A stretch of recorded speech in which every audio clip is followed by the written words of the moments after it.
Uddhav ठाकरेंचे एकेकाळचे right hand मानले जाणारे राहुल शेवाळे माझ्यासोबत आहेत. महापालिका निवडणुकांचा रणसंग्राम सुरू आहे. आरोप प्रत्यारोप होत आहेत आणि दोघांनाही मुंबई महानगरपालिका जिंकायची, म्हणजे भाजपाला जिंकायची. पण एकनाथ शिंदेनाही आपले जे नगरसेवक आहेत ते जास्त प्रमाणात निवडून आणायचे मेहनत करतात राहुल शेवाळे आणि एकनाथ शिंदे यांची टीम.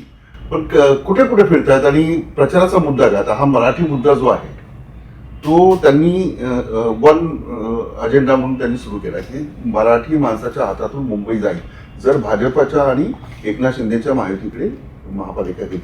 नाही, त्याचं खरं जसं मराठीचा मुद्दा अत्यंत महत्वाचा आहे, तो भावनिक आणि प्रतिष्ठित आहे, आमच्या दृष्टिकोनातून पण आहे. परंतु ते केवळ बोलतात आणि तसं त्यांनी त्यांच्या वचननाम्यातून दाखवून दिलं नाही की त्यांची मराठी माणसाबद्दलची काय भूमिका आहे. त्यांच्या वचननाम्यात मराठीचा उल्लेख पण केला नाही आणि कारण सांगितलं इलेक्शन कमिशनचं, पण इलेक्शन कमिशनच्या नियमात कुठेही अशी तरतूद नाही की हा शब्द वापरू नये. यापूर्वी 2017चा जो वचननामा होता त्यात मराठी भाषेचा मराठी भवन वगैरे सगळा उल्लेख होता, परंतु त्यांनी टाळला. आम्ही आमच्या वचननाम्यात ह्या अभिमानाने ह्या सर्व गोष्टींचा उल्लेख करणार आहोत. हिंदुत्वाचा मुद्दा पण त्यांनी टाळला कारण त्यांना एक ठराविक मतदान हवं आहे. त्यामुळे मुंबई हा मराठी मुद्दा जेवढा महत्वाचा आहे तसंच मराठी माणसांच्या ज्या गरजा आहेत त्यांच्या ज्या समस्या आहेत तो मुद्दा अत्यंत महत्वाचा आहे. काय करतात मुंबईकरांना? त्यांनी त्याच्याबद्दल त्यांचा कुठला व्हिजन प्लॅन नाही, त्याच्याबद्दल कुठलाही कृती आराखडा नाही आणि त्याच्याबद्दल त्यांचं कुठलं वक्तव्य नाही. तो सर्वात महत्त्वाचा रिडेव्हलपमेंट. मुंबई शहरात जेवढा मराठी माणूस राहतो त्यांचं रिडेव्हलपमेंटचा विषय अत्यंत महत्वाचा आहे. SRA मध्ये साधारण 40, 50, 60% मराठी लोक राहतात. म्हाडाच्या सगळ्या वस्त्रात इतर सगळे 100% मराठी आहेत आणि संपूर्ण शहरात बघाल शिवडी, भायखळा, गिरगाव, या सगळ्या दादर, प्रभादेवी या ठिकाणी मराठी माणूस राहतो. तिथला 388 म्हाडाच्या वसाहतीचा पुनर्विकास कित्येक वर्ष रखडलेला. माननीय एकनाथ शिंदे साहेबांनी त्याचा निर्णय घेतला. आता त्याचं पुनर्विकासाचं काम चालू आहे. मोडकळीच्या इमारतीच्या सिटीमधल्या त्याचा कोण निर्णय घेतला होता, त्याचाही निर्णय शिंदे साहेबांनी घेतला, त्याचंही काम चालू आहे. पगडीमुक्त मुंबई हा एक ऐतिहासिक निर्णय झाला. त्याच्यामुळे मुंबई शहरातील सर्व पगडीच्या बिल्डिंग मधले जे टेनंट आहेत त्यांना हक्काचं घर मिळणार आहे. त्यामुळे ज्या ज्या ठिकाणी मराठी माणूस राहतोय त्याचा पुनर्वसनाचा प्रश्न 15-20 वर्ष रखडला होता, तो आता मार्गी लागणार आहे. त्यामुळे आणि मराठी माणसाकरता जर खरं करायचं असेल तर ते आता महायुती करणार. कारण वंदनीय हिंदू हृदय सम्राट शिवसेना प्रमुख बाळासाहेब ठाकरे यांच्या जन्मशताब्दी निमित्त आम्ही एक उपक्रम जाहीर करतोय 5 वर्षाचा. त्याकरता एक नवीन विभाग निर्माण करतोय आणि त्याकरता एक स्पेशल बजेट पण आम्ही ठेवणार आहे. त्यामध्ये मराठी माणसांकरता गृहनिर्माण धोरण, मराठी माणसांना गृहनिर्माण धोरण मध्ये हे की मराठी माणसाला पुन्हा मुंबईत आणण्याकरता गृहनिर्माण धोरणामध्ये काय काय धोरणात्मक निर्णय घ्यायचे हे घेणार. मराठी माणसाला काय काय ठिकाणी फ्लॅट नाकारण्यात येतो त्या संदर्भात नवीन DCR करून त्याचा एक धोरणात्मक निर्णय घेणार. मराठी उद्योजक आहे त्यांना मुंबईत मराठी उद्योग करण्याकरता मुंबईत जो इन्व्हेस्ट करेल त्याला मराठी उद्योजकाला पार्टनरशिप ठेवण्याचं बंधनकारक ठेवण्याचा पण आमचा विचार चालू आहे. मराठी भाषेच्या समृद्ध करण्याकरता असं मी वचननाम्यात. आता बोलताना तुम्ही असं म्हटलं की मराठी माणसाला घर आणि फ्लॅट नाकारलं जाते. इतकंच नाही तर जे खाण्यावरही बंदी केली जातात, मग त्याचं काय करणार? नाही, या संदर्भातच आम्ही सर्वांनाच विचारात घेऊन सन्मानाने या संदर्भातला मार्ग काढणार. पण राहुलजी मला हे सांगा की हिंदू मुस्लिम असं कधीच मुंबईत झालं नाही. कुठल्याही महापालिकेच्या निवड तुम्ही एवढ्या निवडणुका केल्या, आपण जे करिअर आहे ते आपण एकत्र सुरू केलं. पण यावेळेला खरंच असं आहे की उद्धव ठाकरेंची शिवसेना जर सत्तेवर आली तर खान महापौर होईल? याचं चित्र तुम्हाला लोकसभेत दिसलं होतं आणि विधानसभेत पण दिसलेलं आहे. केवळ मोदीजींना ते विरोध करतात, मोदीजींच्या विरुद्ध बोलतात, अमित शहाना शिव्या घालतात, अशा घालतात म्हणून एक विशिष्ट धर्म त्यांना आता लाईक करायला लागलेला आहे आणि त्यांचं वोट बँक आता मराठी अशी चेंज होऊन त्या विशिष्ट धर्माची झालेली आहे. याचा अनुभव मी पण घेतलाय कारण माझ्या पराभवाचं कारण ते पण आहे पूर्ण. त्यामुळे त्यांना आता ती स्वतःची वोट बँक वाटते आणि त्या वोट बँक करता ते कुठलेही निर्णय घेतात. आपण बघाल छत्रपती संभाजीनगरला ज्या माजी महापौरचा मामूचा त्यांनी प्रवेश दिला, त्याने शिवसेना आपला एवढ्या शिवसेनेच्या विरुद्ध काम केलं, शिवसेना प्रमुखांच्या विरुद्ध त्यांनी कित्येक वक्तव्य केले. अशा व्यक्तीला त्याचा प्रवेश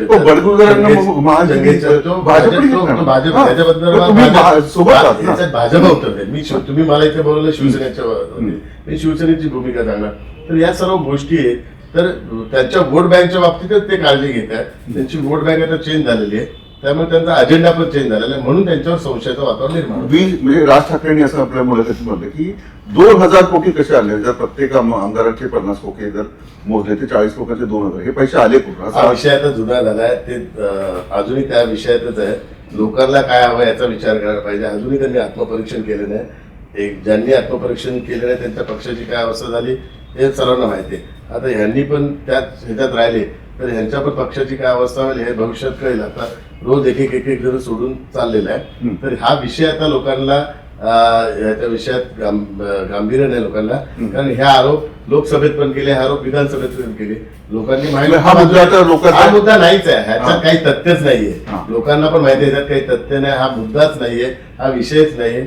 आणि कोणी एवढा गोष्टींच्या बाबतीत कोणी विचार पण करणार नाहीये. जी झाली नाही गोष्ट त्याच बाबतीत वारंवार उल्लेख करतात आणि असाच आरोप करून थकले आता ते.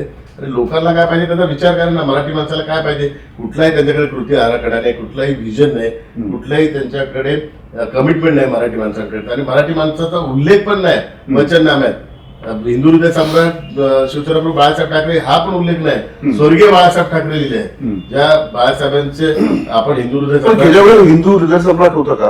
कारण हिंदू आणि मुस्लिम हे वचननाम्यात नसावं असं निवडणूक आहे. 2017 होतं ना, 2017 दोन्ही हा. होतं, 2017 मराठी पण होतं. आम्ही आमच्या ह्याच्यात करतो ना, निवडणूक आयोगाने कारवाई करून दाखवावी. आमच्या म्हणजे तुमच्या वचननाम्यामध्ये हिंदू हो, आम्ही हिंदू हृदय सम्राट सम्राट कोणी कारवाई करून दे, काय करून दे, मराठी नाही, माणूस 1986 ला हिंदू नाव असल्यामुळे बाळासाहेबांचं मतदानाचा अधिकारी तो त्या वक्तव्याच्या आहे. वचननाम्यात हिंदू हृदय सम्राट शासकीय नाव आहे, हा. आपल्या सर्वांना माहिती हा. आहे, शासनाने दिलेलं नाव आहे, शासनाच्या याच्या सहीकडे चालतं.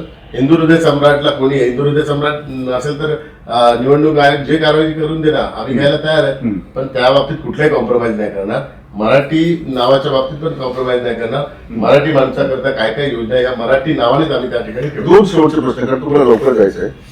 दोन ठाकरे बंधू एकत्र आले, मनसेची ताकद आणि शिवसेनेची ताकद जर वॉर वाईज मोजली तर ही ताकद मराठी माणसाला आकृष्ट करू शकते आणि मराठी माणूस एकत्र येऊ शकतो आणि त्याचा तोटा एकनाथ शिंदेच्या शिवसेनेला होऊ शकतो असं एक गणित मानलं जातं म्हणजे उद्धव ठाकरेंच्या याच्याकडून. काय म्हणजे नेमकं नाही, काय? अजूनही ते भ्रमात आहे. मराठी माणूस म्हणजे आता ठाकरे बंधू म्हणजे मराठी माणूस आहे. राहुल शेवाळे पण मराठी आहे, आठवले मराठी आहे, फडणवीस मराठी आहेत, शिंदे मराठी आहे, कांबळे मराठी आहेत, वाघबारे मराठी आहेत, भोसले मराठी आहेत. हे पण आहेत ना मराठी. आणि ते इतर पक्षात पण आहे, भारतीय जनता पार्टीत पण आहे आणि शिवसेनेत पण आहे. त्यामुळे मराठी माणूस कोणाची वोट बँक नाही. मराठी माणसाला काय हवंय त्याच्याकडे सगळ्यांनी लक्ष द्यायला पाहिजे. त्यांच्या गरजा, त्यांचं घर नाही मिळत, त्यांच्या मुलांचं भवितव्य अंधारात आहे, तर त्यांचं भवितव्य कोण सुधारू शकतं, त्यांना घर कोण देऊ शकतं हे आता मराठी पण माणूस उत्तर भारतीयांकडून थोडा धोका आहे असं मराठी माणूस म्हणतो ना की खूप वाढले, टक्का वाढला, आधी मराठी कमी होते. ही जी भीती आहे मराठी नाही, ही माणसाला. भीती दरवर्षी निर्माण करतात आणि मतं घेतात. आता कोणाला काही भीतीनेच प्रत्येकाला प्रत्येकाच्या कुटुंबात ते जसं त्यांच्या कुटुंबाचा विचार करतात, त्यांच्या मुलांच्या भवितव्याचा विचार करतात, दोन्ही मुलांना कसं पॉलिटिकल सेटल होईल याकरता हे सगळी धडपड अच्छा, म्हणजे हा. पॉलिटिकल सेटअप पॉलिटिकल सेटल त्यांची स्टॅबिलिटी मिळावी, त्यांचं भविष्य उज्ज्वल व्हावं पॉलिटिकल, याकरता दोन कुटुंब एकत्र आले. आपण बघा त्यांचं महायुतीची ज्यावेळी बैठक झाली एकत्र त्यावेळी व्यासपीठावर एका पण नेत्याला घेतलं नाही. संजय राऊत साहेबांना नंतर त्यांनी बोलवलं. त्या ठिकाणी एक कुटुंब ह्या बाजूला, एक कुटुंब त्या बाजूला, बाकी कोण आहे का नाही. हा कुटुंब एकत्र आले, पक्ष एकत्र नाही आला, पक्षाचे कार्यकर्ते एकत्र नाही आले. पक्षाच्या कार्यकर्त्यांच्या काय अवस्था आहे ते आपल्याला माहिती आहे. एक एक कार्यकर्ता आता सोडून चाललाय.